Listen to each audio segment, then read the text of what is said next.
ሰላም ሰላም ውድ የካላቦይ ቻናል ቤተሰቦች እንዴት ናችሁ? ሰላም ነው።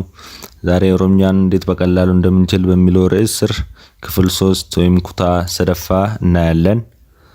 ዛሬ ከምናያቸው ነገሮች ውስጥ አንዱ ለኮብሰ አፋን ኦሮሞ ወይም ቁጥር እናያለን። እንዴት ቁጥርን መጥራት እንደምንችል በኦሮምኛ አንድ ባንድ እናያቸዋለን። ቶኮ አንድ፣ ላማ ሁለት፣ ሰዲ ሶስት፣ አፉር አራት፣ ሸን አምስት፣ ጃአ ስድስት፣ ቶርባ ሰባት፣ ሰዴት ስምንት፣ ሰገል ዘጠኝ፣ ኩዳን አስር፣ ኩዳ ቶኮ 11፣ ኩዳ ላማ 12፣ ኩዳ ሰዲ 13፣ ኩዳ አፉር 14፣ ኩዳ ሸን 15፣ ኩዳ ጃ 16፣ ኩዳ ቶርባ 17፣ ኩዳ ሰዴት 18፣ ኩዳ ሰገል 19፣ ዲግ ዳማ 20 እና እነዚህ እንዴት ነው የምንጠራው?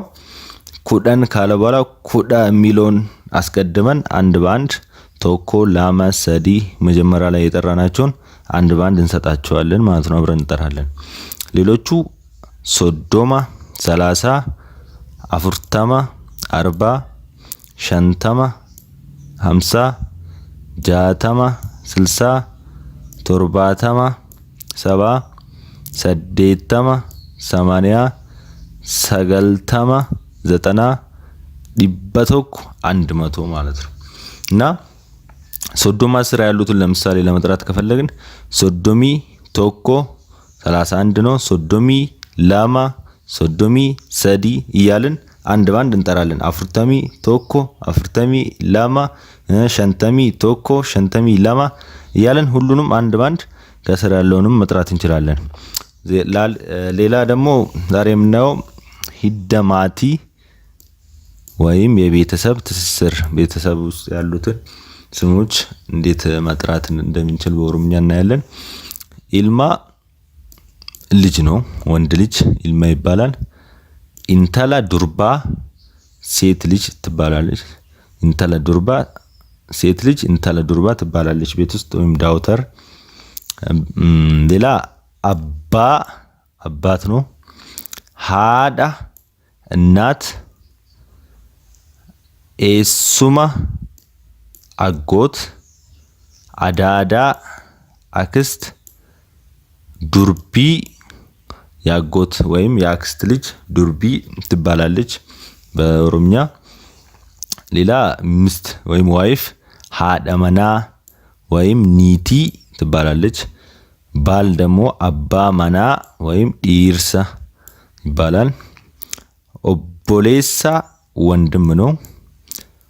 ኦቦሌቲ እህት ወይም ሲስተር ትባላለች ማለት ነው። ሌላ ጉዮተ ቶርባኒ ወይም የሳምንቱ ቀናት የሚባሉትን በኦሮምኛ እንጠራቸዋለን። ዛሬ እንማራለን። የመጀመሪያው ሰኞ ዊጣታ ይባላል። ማክሰኞ ኪብጣታ፣ ሮብ ሮቢ፣ ሐሙስ ካሚሳ፣ አርብ ጅማታ፣ ቅዳሜ ሰንበታ፣ እሁድ ደግሞ ድልበታ ይባላሉ ማለት ነው በኦሮምኛ ሲጠሩ። እና ሌላ ደግሞ ዛሬ የምናየው መቃ ጂኦታ ወይም ወራት እንዴት በኦሮምኛ ውስጥ ያሉትን ወራቶች ምንጠራቸውን እንዴት እንደምንጠራ እናያለን። መስከረም ፉልባና ይባላል። ጥቅምት ኦንኮሎሌስ ይባላል። ህዳር ሰዳሳ፣ ታህሳስ ሙዴ፣ ጥር አመጂ፣ የካቲት ጉራን ዳላ፣